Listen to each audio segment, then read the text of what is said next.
Good morning and welcome to the programme. You know our text and WhatsApp number, it's 083 333 975. You can call Audrey at 051 846 123. Hope you had a safe and a happy Halloween.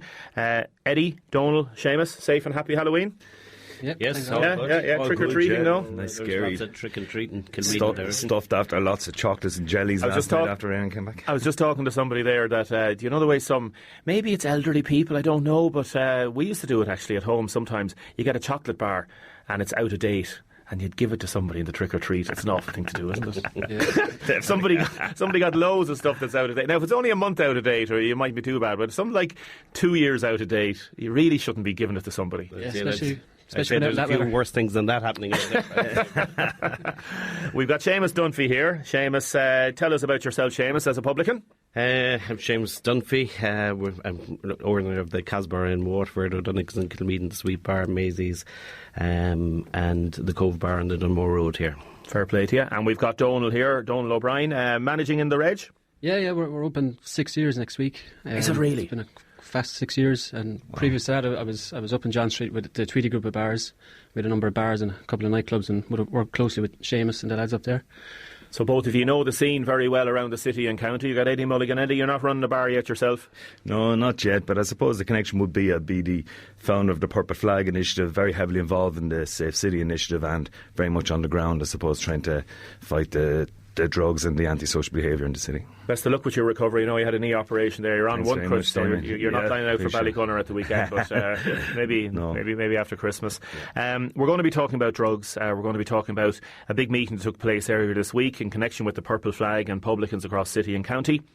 Jennifer O'Connell is writing a big article in the Irish Times about it tomorrow, and we're going to be looking into matters pertaining that. So if anybody's any comments about that, text us in. Particularly if there's anybody that has a loved one that has become addicted to drugs in the last while, because the human element to this, we've been talking about the policing as well, but the human element to this is so important, and it's a very upsetting topic for some people to talk about. We're also going to be talking to John Pratt about this big story about the council's re-evaluation, Irish water rates re-evaluation, which could leave a massive hole in the council budget. We're going to be talking to Paul and Sharon Kelly about the Haven Hotel, the very latest on that. Scam phone calls, we've got some more information on that. Rory Cowan may not be coming into us today. Just got a call in the last few minutes that he may have to put off until next Friday for another matter that's just come up. So we'll have some breaking news as that happens coming up in a little while. And also a report, I was out at the fire brigade last night, so we'll have a bit on that. A few minutes ago, Sergeant Gavin Sheehan, he's with the Waterford Garda drug squad, he came into me. He wasn't able to stay for this live discussion, so I had a chat with him because he spoke with you during the week, lads, isn't that right? Yep. Yeah, and he gave you, I suppose, the latest in terms of how things are in Waterford. Here's my little chat with Sergeant Gavin Sheehan. Good morning, Damien. Thank you very much for joining us this morning. No problem. Thanks for having me here. Not at all. Tell me a little bit about yourself. Are you from Waterford originally or outside? Oh, Wexford man originally. Here now a long time in Waterford. Nearly an honorary Waterford man at this point, but no, Wexford man at heart. Very good. And you work in the Garda station. You work in the drugs unit for a number of years. No, I was working in Kilkenny for a number of years in drugs, in crime up there, and came down here on promotion. So I've recently only moved into it. It's a new venture for me as a sergeant moving into drugs. So I'm in there since April. So in terms of very good. In terms of the situation, I suppose, and drugs that are out there, talk to me a little bit about what's out there. Well, I suppose apart from our top two drugs that people kind of forget at times, alcohol and nicotine, there is a lot of other drugs out there, unfortunately. Just the likes of cannabis and cocaine is out there. A new study coming out there lately, only out there the other day, from the European Monitoring Centre for Drugs and Drugs Addiction. They've said that cocaine addiction is on the increase. Amphetamines is out there. Ecstasy, or short for ecstasy, would be called MDMA. It's unfortunately, there's a lot of that out there. You have your hallucinogenic drugs like LSD and magic mushrooms. Unfortunately, the dark drug that is heroin is there and it hasn't been eradicated. Then we have other drugs like street drugs like benzodiazepines, and people will know them maybe by a nickname as benzos. That's the short version of them, and that's what they're called. Unfortunately, there was a statutory instrument had to be brought in 2017 for all these street drugs that we call, that was brought into because there were so many of them. Some of the names of them would be Alperzam, also short known as Xanax. It's just short-acting benzodiazepines that people take. Diazepines themselves, they're known as D5s and D10s and these stuff. And these are, so in a way you're talking about three categories. So you've got your legal drugs in the sense that you've got your alcohol and nicotine. Then you've got your illegal drugs, which is your, I suppose, your heroines and your cocaines. In that then, in the middle of that, you have drugs that can be prescribed for medical purposes to people through doctors and stuff like that. True. And they end up on the streets. They end up on the streets. And they become a currency in their own right. Yeah, exactly. People sell these on the streets from day to day and sell them for a nominal fee, and unfortunately that's what's happening out in the street. The likes of another one is Zappa clones. They call them Zoppies. You'll hear people talking about them, but these are more the street drugs as well. And some drug addicts, they mix these drugs up, so they'll get different highs and lows depending on what they take. Yeah, correct. It's known as a polydrug. Polydrug is where kind of two or more psychoactive drugs are mixed together. Some people will maybe take a lot of alcohol with a lot of benzodiazepines and stuff like that, and that's what's causing an awful hassle when people are taking amalgamation of these drugs. It causes severe heartache for families and also going out to the hospitals and stuff like that. Let's talk about the heartache, as you say, first, and we'll talk about the different ways then of people having to try and deal with it. But to see individual drug addicts and to see young men, young women, different ages, and then their families trying to cope with that, it must be difficult. It is very tough, and I've dealt with it over the years. It's a very tough place to be in. You really feel for these families.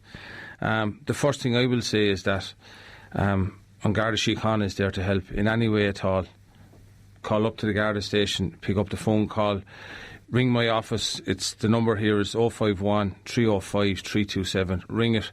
I'll certainly give any help and assistance that people may need. Unfortunately, people that get into drugs and have a drugs issue, the most important thing is to be positive with them. Be patient with these people. They need the help, and all the efforts really should be given to them to get that help.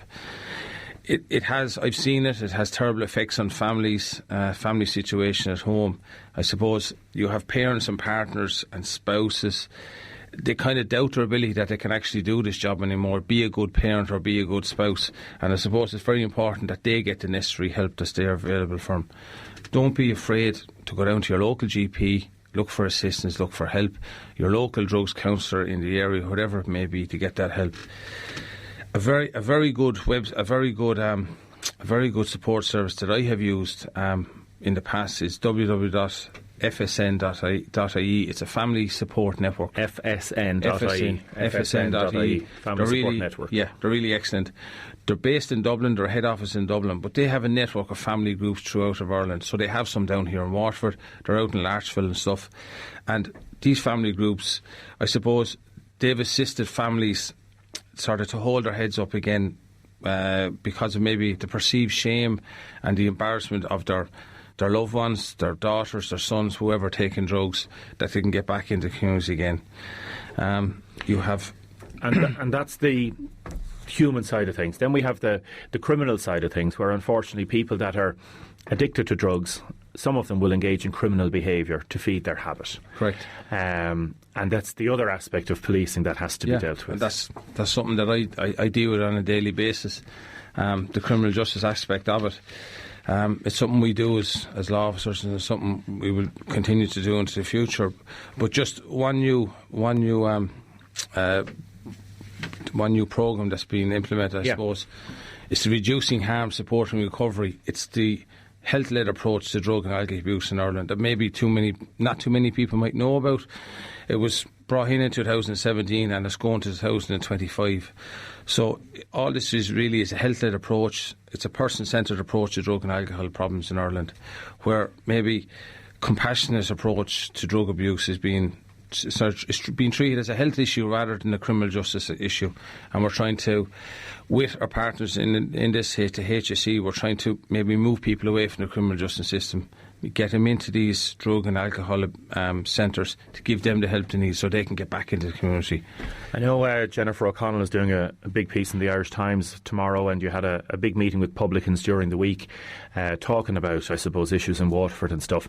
And we don't want to frighten people, we just want to tell people how it is. Like, what do you have to say if somebody says, is there a drug problem in Waterford, or what the situation is? Well, in relation to people perceived as a drug problem, unfortunately, drugs are around. They're everywhere. And they're everywhere, yeah. And they're in all parts of society. But what I would say is that we've had great help with the local communities in relation to investigating crime as a whole in Waterford. And I suppose if people believe that there is drug activity in the area, if they would please pick up the phone, ring us at Waterford Garda Station on 305 300. You can ring the Garda confidential line, pick up the phone and ring us. And I will certainly look into any drug activity that's reported into us. And as you say, you have a lot of help from the business community, the Purple Flag initiative, right. Things like that. Yeah. That helps. There are specific initiatives that can help. Yes, it is. The Purple Flag is something that's been run. It's been run for a while now down in Waterford, and it's been a great success. We meet every quarterly, we sit down, we talk with ourselves and Jim Gordon, and we talk and we go through different things where the guards, where door security, where we can all come together to make sure that Waterford is a safe place to be out. Any advice finally for anybody who thinks that a loved one might be beginning to dabble in drugs? Well, I suppose people do come to me and say, what am I going to do if you know, I think my loved ones are getting into drugs? I suppose it's very important that as a parent or whoever it may be, that you have very good communication with your loved ones.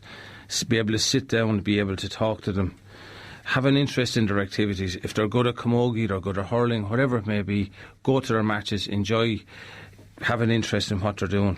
Have open discussions about drug abuse. Sit down, have a chat with these people and show that the effects that drug abuse has on people, themselves for taking the drugs and also the families. And I suppose for parents, and likewise to be able to do that, you must be able to inform yourself of what drugs do and the problems associated with drugs. And I suppose it's very important to embrace and encourage a healthy lifestyle as well, to sort of keep away from the drug scene if at all possible. And I would say there's very lot of real risks and dangers associated with taking drugs. My advice would be to people here listening to your show today is don't take the drugs. Eliminate the risks, eliminate the dangers, and please don't take the drugs. Eliminate the dangers. That's talking to Gavin Sheehan there a few minutes ago. We're going to have a big discussion about this now with Publicans Seamus Dunphy and Donal O'Brien, and Eddie Mulligan is in from the Purple Flag Group. Stay with us. Your texts and comments are coming in. I'm going to read those out now in a second. 083 3333 975. Now, as I said, 083 3333 975. Let's start with Seamus, I suppose, Seamus, because you've got the Donachas in Kilmeaden and you've got the Casbah in town, so you've got city and county as such, you know what I mean? What is the situation regarding drugs in Waterford? Well, is all I can really comment on is our own premises, and I suppose we've a no tolerance situation. Is there a problem there? Yes, I'd imagine so, but we have to try and limit it within what we do. But is there on the surface evidence? I haven't seen a thing. Have our security in Waterford seen things and put people out because of it? Yes. So our job, I suppose, is to make sure we have a safe environment for our patrons.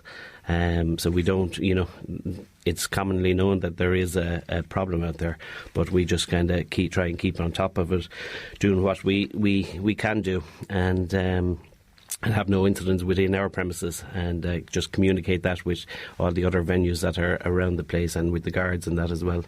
I'll come to you, Donal, now and Eddie in a second. Because we've read pieces in the paper this week, we've had the ministers coming out and former drug, I suppose, experts talking about it, and issues that, like, it's headlines such as it's more or as much farmers taking cocaine now as it is white-collar business people up in Dublin, which gives this idea that there's an epidemic around. we're not a tabloid programme. We're not going to startle people. We want to give it the facts as it is. There are drugs out there, but there may be some people that might go out every weekend. They might never see any instance of drugs. But then if you want to go looking for it, I presume you can find it. Yeah, that seems to be the case. I read that article about it's more farmers than your blue-collar Dublin people that are taking drugs. Again, I come from a farming background, whereas you'd expect different things going on. We don't see it throughout on the surface in the pubs or that. I believe that there is a problem, back to your GA clubs, to your different groups. I believe there is a problem there, and everybody seems to be on it. Again, I suppose it's back to, people are changing from the drinking and that and looking for different forms of recreation, and that is possibly an uncontrolled environment where that people are looking to, that you still have proper relation with drugs and driving, but people are looking for alternatives, easier way to do things, maybe cheaper ways to do things, and that's so I'd imagine that there is a problem there. But again, I suppose from our point of view, it's to keep our premises under control and make them safe from our patrons. Zero tolerance. And just to continue that, Donal, you run the Reg in town, one of the busiest places in town. Again, you'd have your door staff, zero tolerance. Have you had experience of people trying to get in with drugs, or people that you'd know of that may have drugs? Well, I suppose, to echo what Seamus is saying, it's clear there's a problem there. All we can do is have that zero tolerance policy in place. We've often come across situations where we suspect there's drug use happening in the place. No clear instance that it has happened, but again, you because of meetings with guards and different things you'd attend, you get to learn that the behaviours of people who are either using drugs or might be dealing drugs. So it's great to have the drug unit resurrected, and Gavin is doing great work with his team there. And in my experience, if we've ever had, which hasn't been too often, we've had to call them, that they've been down like a shot and dealt with the situation. Because as we spoke with Gavin there, you could talk about different types of drugs, and alcohol itself, I suppose, is a form of a drug, as we know. In terms of the illegal recreational drugs that may be used on a night out or weekends in pubs, we're talking mainly about cocaine. We're not talking about Xanax and heroin. That's a different type of a category. Yeah. I'll come to you now, Eddie, talk about the work that's been done. Would there be undercover guards possibly going into pubs, circulating around towns at night, maybe keeping an eye on stuff? The odd time there would be, yeah, and it's good to see. And it's also good to see uniformed guards outside the place too. The presence of guards around has been much better in the last 12 to 24 months, and great credit has to go to Eddie for representing communities generally, but particularly on this drug issue and antisocial behaviour. Waterford City Safe is on the way back to being resurrected too through the purple flag, and we also have the power of the red jackets in terms of antisocial behaviour and public disorder. We got a message out very quickly if someone is misbehaving in a venue or outside a venue. The message went down the road between security. If you're not getting into the Casbar, you weren't getting into Masons, or you weren't getting into Jeffs or wherever, we really need to bring that back and get the same message out with regard to drugs, that all premises have to be zero tolerance. Eddie, there's a lot of work being done between the Publicans and the guards, and as you heard Gavin Whelan talking about it, and the resurrection of the drugs unit as a specific, I suppose, targeting and working through that. What's your assessment of it? I suppose my assessment is we can't deny we have a drugs issue here in Waterford, but having said that, it's throughout the whole of Ireland, and I suppose also the UK, where we learn from a lot of mistakes in the Purple Flag initiative. But if you look at Waterford in particular, Reesel Pobble, which is a community government department, it is shown that Waterford is the highest county in Ireland in relation to substance misuse treatments. So we have those issues. But in relation to the drugs, great to hear the guys talking about they want zero tolerance within the pubs themselves, and I suppose that's what we're trying to deliver through the Purple Flag. The Purple Flag is about a well-managed city. We will have incidences, but we will, through collaboration, respond to those incidences and keep, I suppose, drugs to a minimum. In relation to combat it, Gavin Sheen has been a huge welcome addition I may have said to the programme. I know myself and other politicians have been putting huge pressure on the Chief Superintendent to deliver in relation to prevention of drugs. Also, the number of people being arrested in relation to possession indicates the problem that there is on the street. The number of stop and searches have actually gone up. So there's been a huge action, collaborative action going into place through the Gardai, and I have to give full compliments to the Gardai. They bought into the Purple Flag initiative from day one. The Chief Superintendent sits on the steering committee for the Purple Flag, and they've reacted, and the meeting on Tuesday night was a part of the Safe City initiative where Gavin gave a great brief. How many publicans were at that meeting? I'd say approximately 50, I'd say. But 50 publicans, because I was talking to some publicans down in Dungarvan in researching this piece as well, and the same thing applies in, I suppose, a smaller scale, but the same thing applies. They're trying to deal with this as it happens, and you get to know people as well. Another problem that can arise is people coming into the city or into Dungarvan. People can come from different areas. We've had instances in the past, and they're not too distant past, people travelling in, maybe committing crime, selling drugs, trying to leave again. Like, how do we combat that, Seamus? Well, it's all about communication, I think, and getting people working together.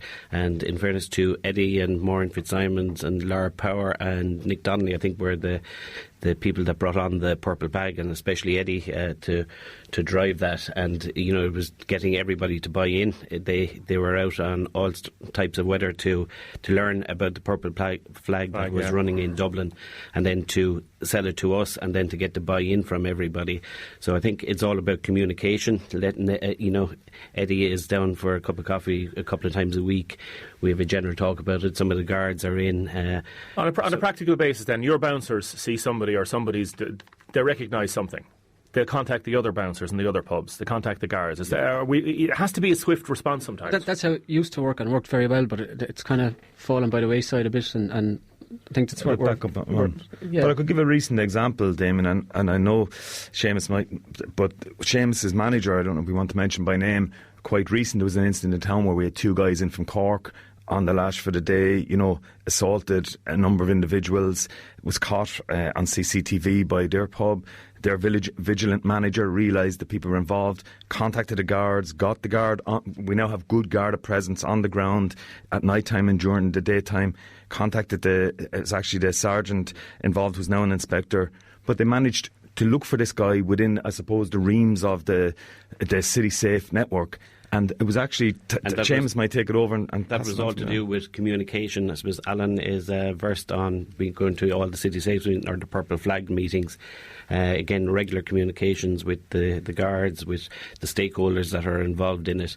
And he was able to alert to the situation. It was an unprovoked attack in the Apple Market. This guy was eating some chips and he got a box in the face.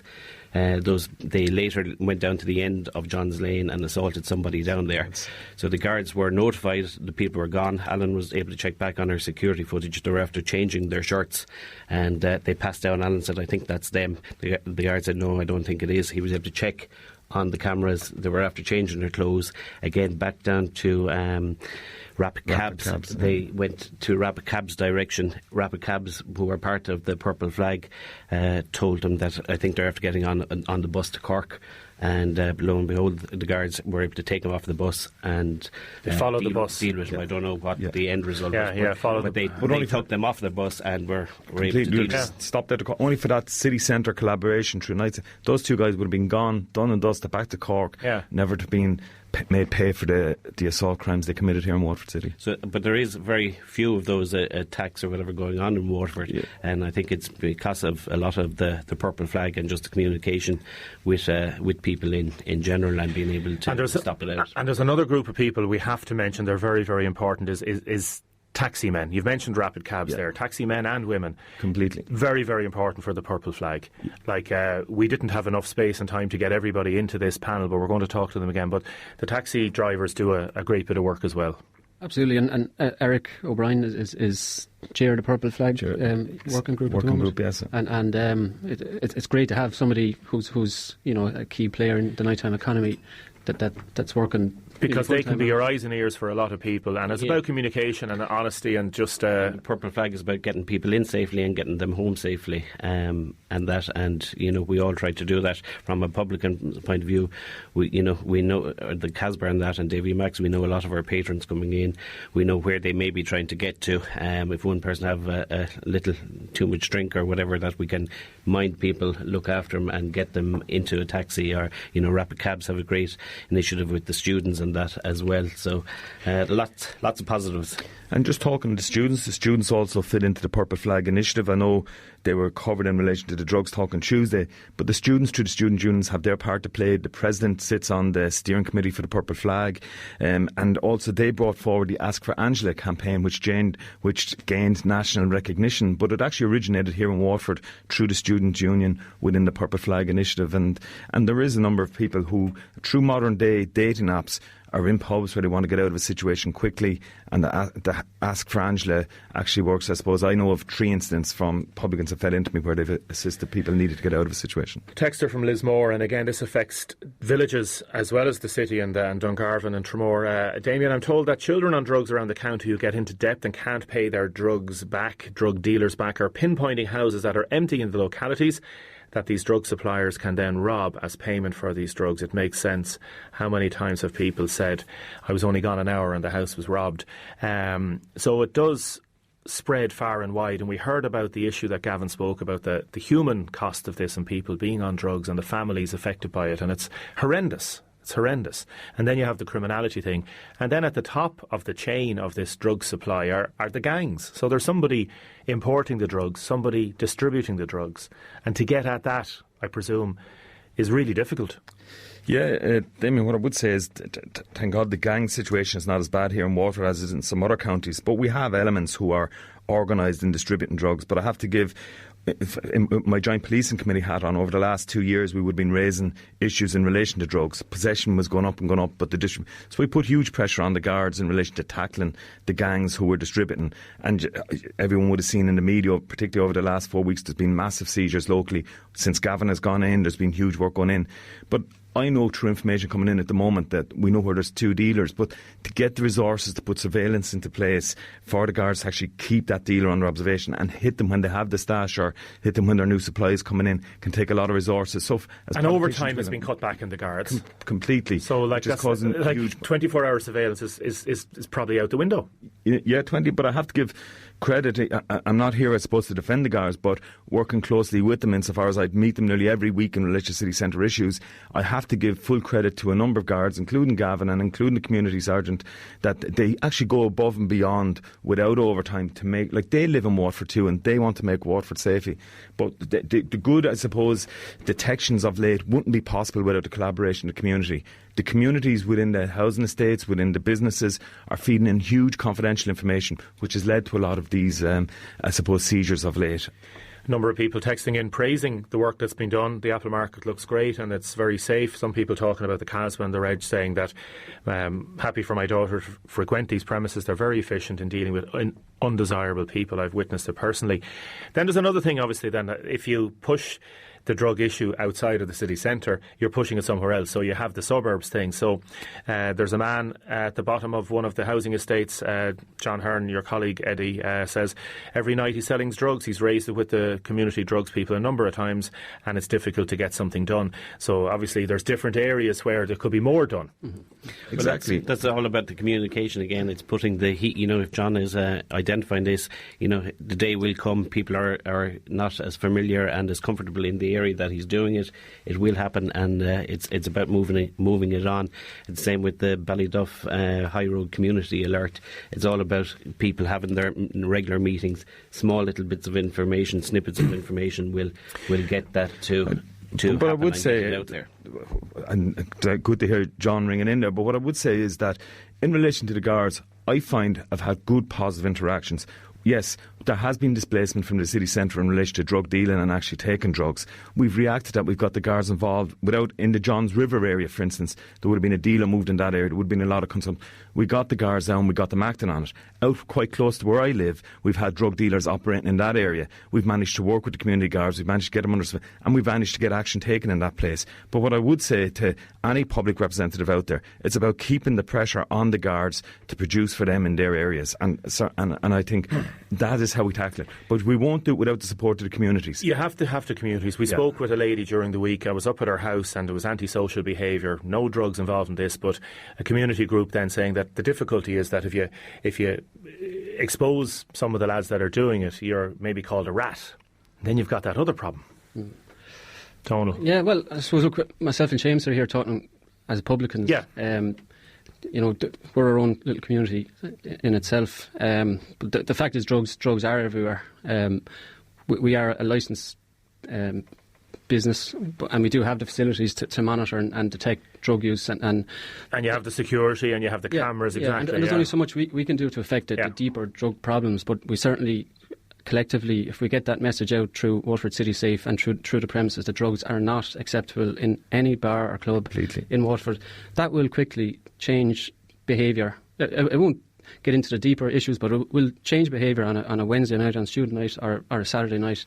And, some people have the attitude that someone taking a line of coke on a Saturday night is not a big deal. But you only have to make a couple of connections before you get to that criminality and houses being ransacked and people been mugged, and so it's a very short step from one guy taking a line of coke to somebody being viciously assaulted or a house being robbed. That's a very good point. I think we'll leave it on that point, Eddie, because that's a very, very strong point. If I could just make one point, Damon, is we ask the communities, they can feed in the information confidential, even to myself or any councillor for that, and we ensure it's passed on. And that is what's combating drugs through the community. I suppose the nightlife communities, the business communities, and the communities out in the States and the residents. And that's what I would say. Together we can make Waterford a safer place and deter the use of drugs openly. Seamus Dunphy, thanks for coming in to us this morning. No problem. Appreciate it. Eddie Mulligan, thank you very much. Thanks very much, Damien. Donal O'Brien, thank you very much. My pleasure. It is O'Brien, isn't it? Last time I checked. I'm getting the names wrong this morning. Got you, haven't you? You call him Gavin Whelan, huh? I'm going to be talking to Gavin Whelan later. Thanks very much, gentlemen. Now, your texts and comments. Damien, I think the town should have more CCTV controlled by the guards from a caller in the city centre. Keep your texts and calls coming in. We've had a call. You might remember last Friday we were down in Tramore and we had an SOS. Carmel called into us, a lady in Tramore. She was missing a cat, a lovely cat down in Tramore. She rang to say that the cat is now safe and sound and has been found. That's Baba the cat. So all is well with Baba. So that's good news. Actually, somebody texted the other day about Baba. Has Baba been found? Baba has been found. Now, we did a lot yesterday about scam phone calls and air as well, and we had different people talking to us. I'm going to have a chat now with Deise Walsh. Deise Walsh, how are you? I'm all right, right? Good, thanks. Thanks for talking to me. You're up in the Glen, are you? And tell us about these scam phone calls. It's just telecom airing about your computer. And then we got another one this morning about Amazon. Right. But we don't know anything about Amazon. So these phone calls are coming into your landline, is it? Into the landline. We could get 5 or 6 a day, to be honest with you. Go away. Yeah. Could get 5 or 6 a day. Must be really annoying, is it? That's very annoying, to be honest. I suppose half the time it's better than the wife. And there are people pretending to be from these companies, are they? What did they say? What did they say? What did they say to you? It's mostly Aircom. We're ringing on behalf of Aircom, this is. Yeah, and they're obviously not with Aircom, yeah. Oh, obviously not, because we're not. But we actually had the phone from we're Virgin, actually, which was off all day yesterday. And what did they say to you, Decky? It just said, your woman started off and she's on about your computer. And I just said, I haven't got a computer. We're talking about your window on your computer. So I kept her on and on and on. I was just so fed up I got to me, be honest with you. I kept her on and on and on. And in the end I just said, oh, you're selling double glaze now, you have new windows, I said. And she actually hung up on me. Because I just got so peed off it. Yeah. And what about the other phone calls? They're nearly all the same, and they're all foreigners. Yeah, all from different parts of the world, are they? Well, it's most the numbers that they ring from. Yeah. That's one thing about her. She's good at all this thing, you know what I mean? And she said, this is Indonesia, this is such a country, or the Philippines. She know the codes, and she'd look it up on her phone. And how did you ever fill out a form or anything? Did you ever give out the landline number to anybody? Never, but you see, we had the phone book and the number was in it. And we didn't get a phone book in the last 2 years. Right. Well, I was actually looking at a program, Matchdog, a couple of months ago, and a fella actually got money back off of British Telecom.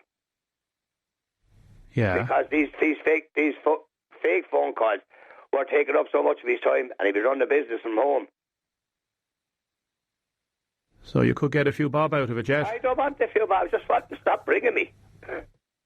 Because you don't know. It could ring at 7:30 in the morning, and I have a niece and nephew in Australia.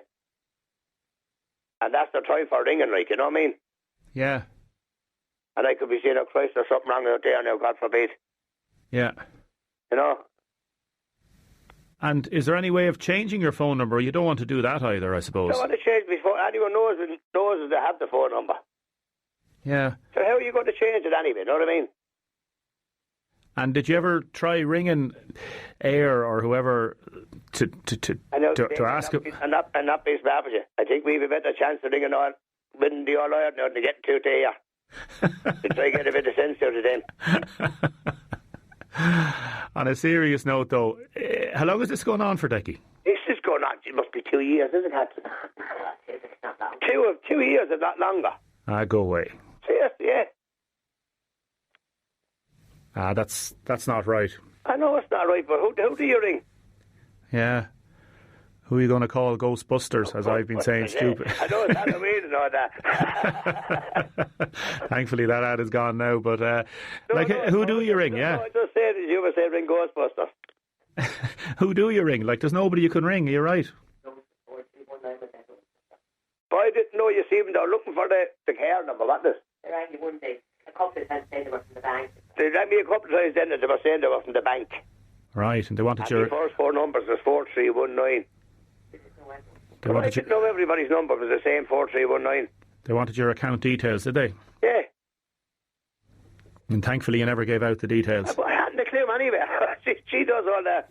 Yeah. She won't even give me the number, mate. Listen, Decky, I know you got to surprise me ringing you this morning, but you're... Well, I'll tell you what, it's normally Sean Organ, to be honest with you. I'm not trying to sell you any double glazing windows anyway, so that's great. We haven't. Decky and Catherine, listen, thanks very much for talking to us. We'll talk to you soon. God bless. Have a good day. Now I'm going to go straight to Tom Boyle. Tom, good morning. Good morning to you. How are you? A bit hoarse, Damien, but allow for that. That's because you've been talking to all the media organisations across the country and you were talking to RT yesterday. I've had more cameras and more microphones put in my face than I've had hot dinners.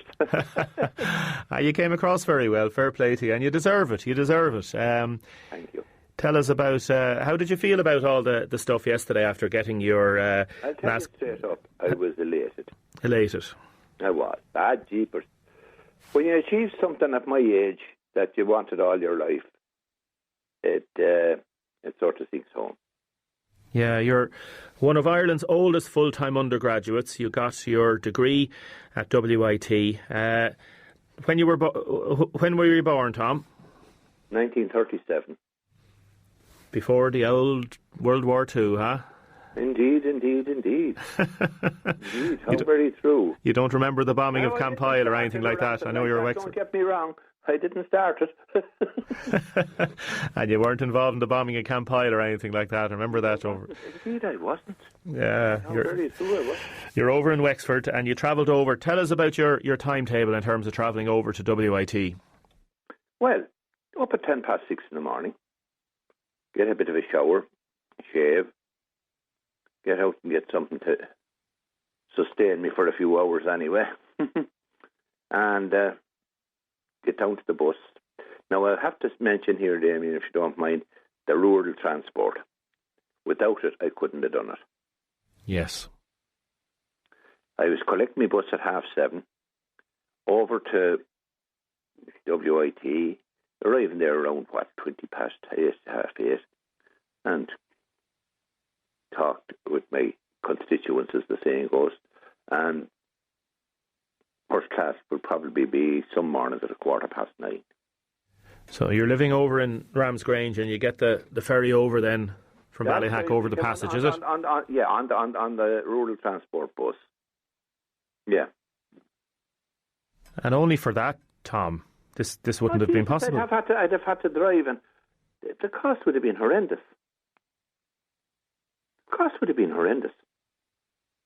You know, go forward and back, and wear and tear on the car. That, God almighty, it would have been horrendous.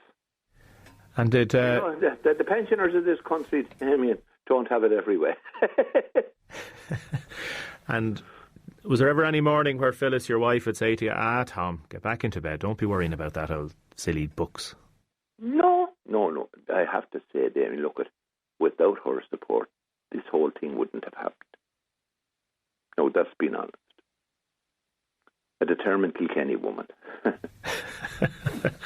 And your 7 children, and that's right, and 12 grandchildren. And why did you decide to go back to college? Like, you got your first degree from UCC in 1959. Why did you decide? No, I didn't. No? That first year in UCD in 1959. Ah, very good.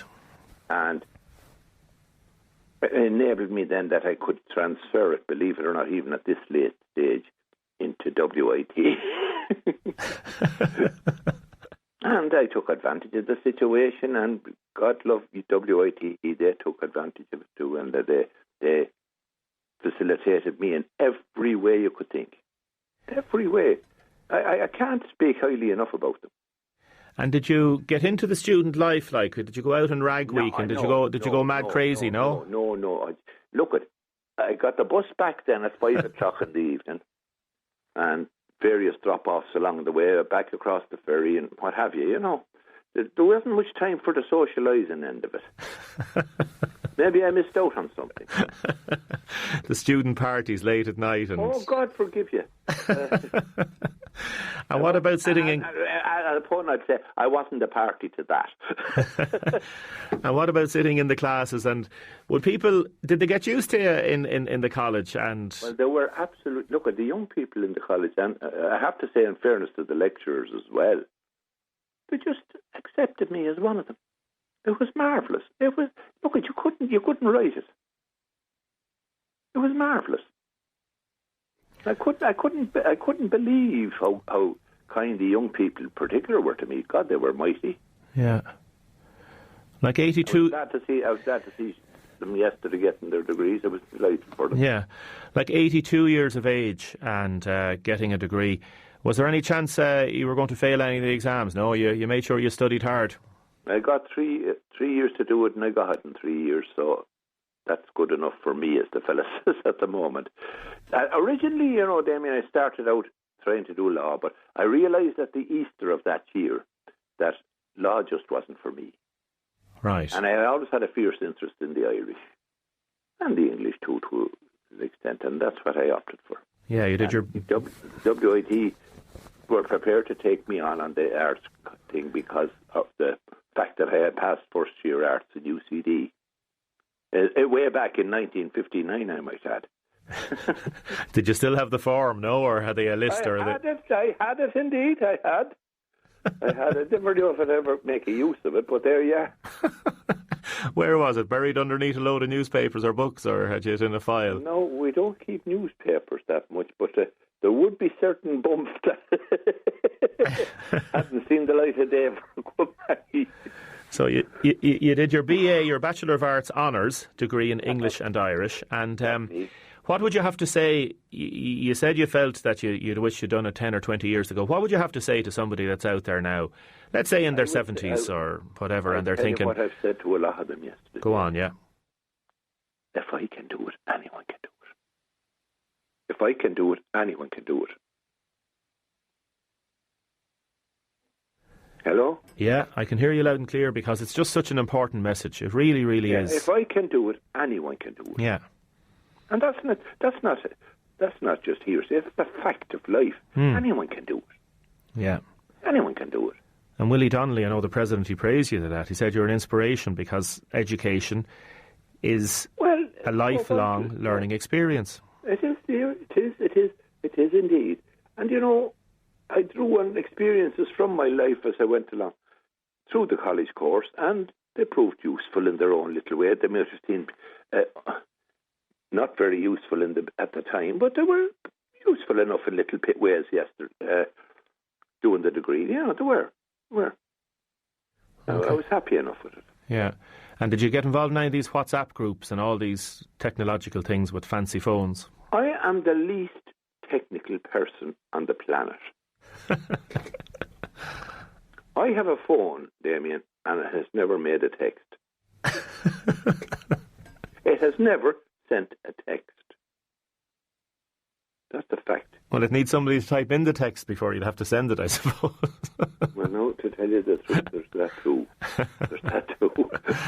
Listen, Tom, congratulations. Hello to Phyllis and the family, and you might see you over in Ramsgrange someday, you never know. Yeah, please, God, if you drop in. Yeah, over on the ferry, no problem. I don't think you'll have any trouble finding me. Not in Ramsgrange, anyway. Tom, take it easy. God bless. Thank you. God bless, Damien. Thanks very much there. Bye-bye.